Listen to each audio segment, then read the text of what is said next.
Trump seethes over Mueller report. Democrats demand impeachment. Washington. A seething President Donald Trump launched a tirade Friday against the bullshit Mueller report on how he tried to put the probe into Russian interference in the 2016 election, while a leading Democratic opponent urged his impeachment. In early morning tweets, Trump called it the Crazy Mueller Report written by haters and filled with statements that are fabricated and totally untrue.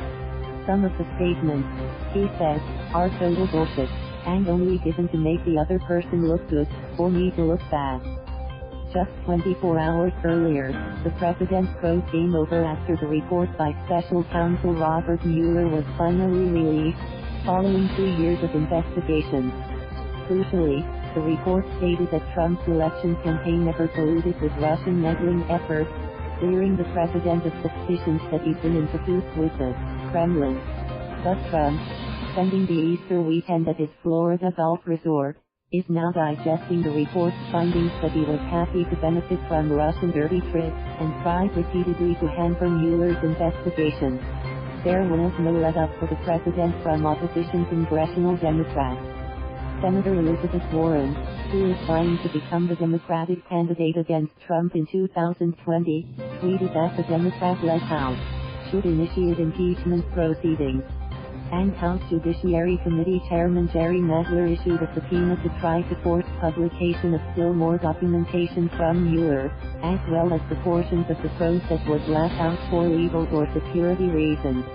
Lying and swearing. Although Mueller stated he was following Justice Department's policy in not charging Trump with the crime of obstruction of justice, he laid out 10 instances where the president took steps in that direction. As a result, Mueller said he could not exonerate him.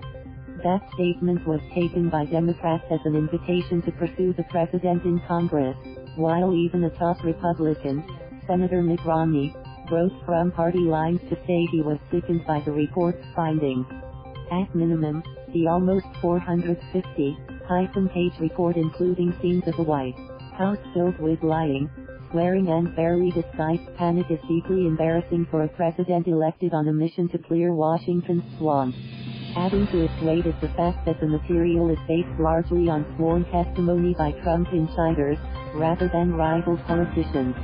Whether the Mueller report has any immediate effect on the United States political scene ahead of the 2020 election, however, is uncertain. With Republicans controlling the Senate, Democrats would have little chance of removing Trump through impeachment. For now, Warren is an outlier, with other senior Democrats shying away from the I word. And Trump, who throughout the 2-year investigation has claimed to be victim of a witch hunt, is using the latest uproar to cement his us against them appeal among the loyal right-wing support base. At his Palm Beach resort, Trump played golf with veteran right-wing radio talk show host Rush Limbaugh, the White House said. He was also photographed by the Daily Mail in his limousine reading what appears to be the front page of the Wall Street Journal, with coverage of the Mueller report release. What's sure is that publication of the Mueller report will not end the bruising fight. In another tweet, sent after Trump has finished his golf outing, the president threatened to take revenge.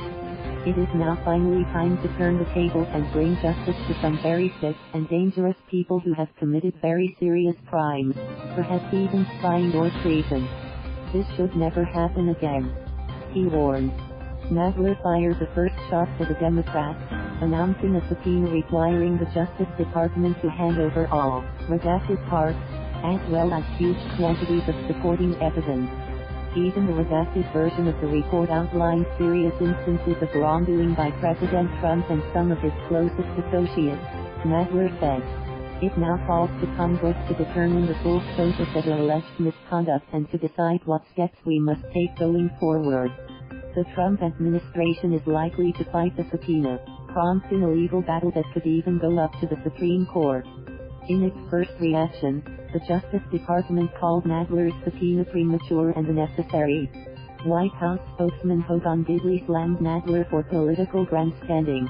Another powerful Democrat with subpoena power, House Intelligence Committee Chairman Adam Schiff, tore into Trump, saying his campaign's Russia contacts were at a minimum unethical and that Congress should now determine whether his obstruction attempts amounted to a crime. Thank you for watching. Please subscribe.